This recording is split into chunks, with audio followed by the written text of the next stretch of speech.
The Afterglow and Cam Colvin, he is always glowing. That was awesome, TJ. Mad props. You found the guest, you booked the guest, you recommended the guest, and the guest delivered. What were your takeaways having known him? I mean, to be clear, you played at De La Salle. He played at De La Salle.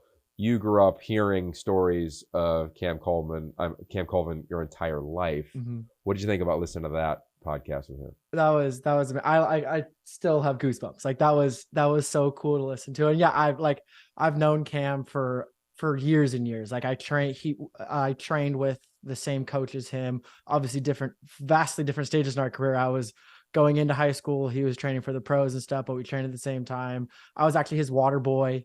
When he was at De La, I was a little third grader running around with the little orange water case, and all that stuff. So I've definitely well versed in his story and got to know him really well over the years and stuff. But hearing that, and one of the things I should say that was really cool was when he goes, I haven't really told this before, but and starts to share some of that stuff. That was really cool to me to hear that stuff. I always am telling you, like, I'm over here taking notes and stuff like that. I was so locked in. Like, I think I took like 2 notes, and it was the sharing the stories and when the quote of coaching the coaches.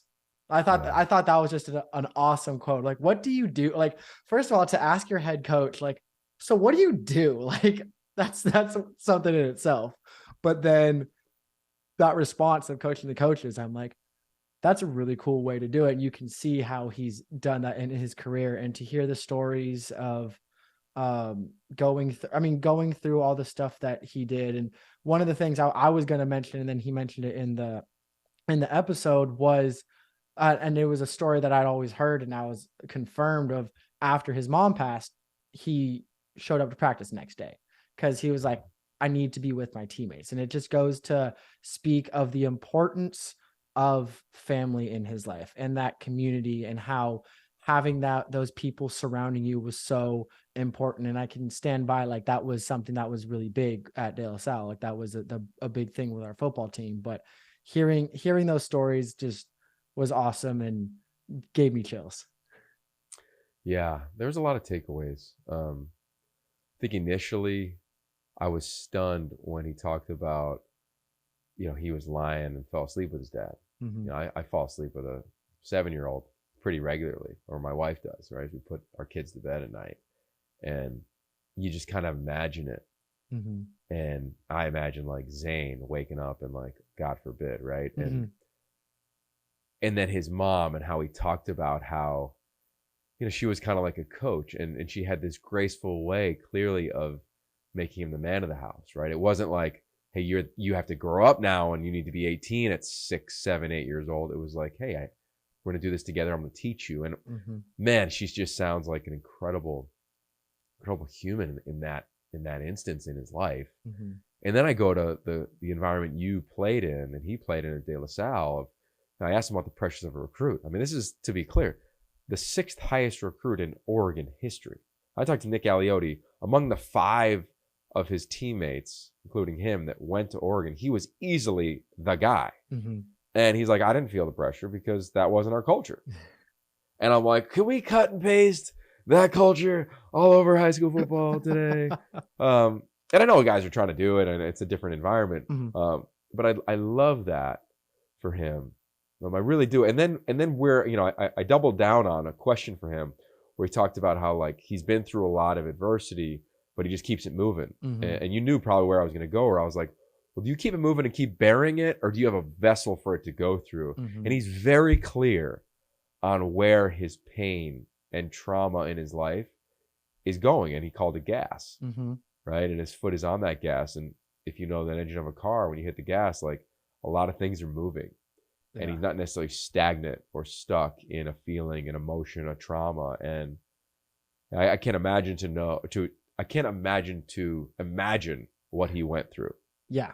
No, but I love and learned what he said and how he dealt with what he is living and his processy to going through that. And I think if there's a thing for the athletes to take that listen to this, and the coaches that listen to this, is like, okay, for your guys that show up on campus, that have been through some stuff, Mhm. or to the athletes that have been through some stuff, what is your process in terms of how you're going to manage that? Mhm. Because we know, we just had Dr. Michael Gervais on this. You keep burying it and burying it and burying it and burying it. It's going to come out at some point. Mhm.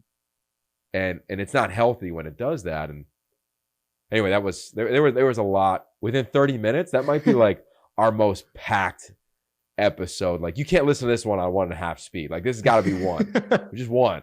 Absolutely. And it's funny. I knew exactly where you're going with that when I could hear you leading the question, and when you're like, well, are you burying it and stuff? And he was very aware of like, oh, he's like, I'm not burying, like I'm Yeah. using this. But and one thing when we were kind of getting ready for this interview, I was telling you is that like when people ask you like who inspires you, like what stories inspire you, like Cam is one of the first people I think of because of everything that he's done. Like I didn't really know Terrence very well. I was still pretty young at the time. My sister knew Terrence a little more. She was closer to Cam's age. She was in high school at that time and stuff. Obviously, I knew who Terrence was. I just didn't know him really well. But I remember where I was when I found out that he had been killed. Like, I couldn't even imagine that being my best friend. And after both of my parents having passed, and like how he says like life keeps going, so you have to, and like he just uses it. He doesn't sit in it. And there's so many people in this world who've had unspeakable tragedies and aren't able to spin it that way. And so the fact that he is such a positive light, such a positive influence, and everything that he does and has done it's absolutely so inspiring to me. Yeah. So good. I'll be listening to this one a couple times.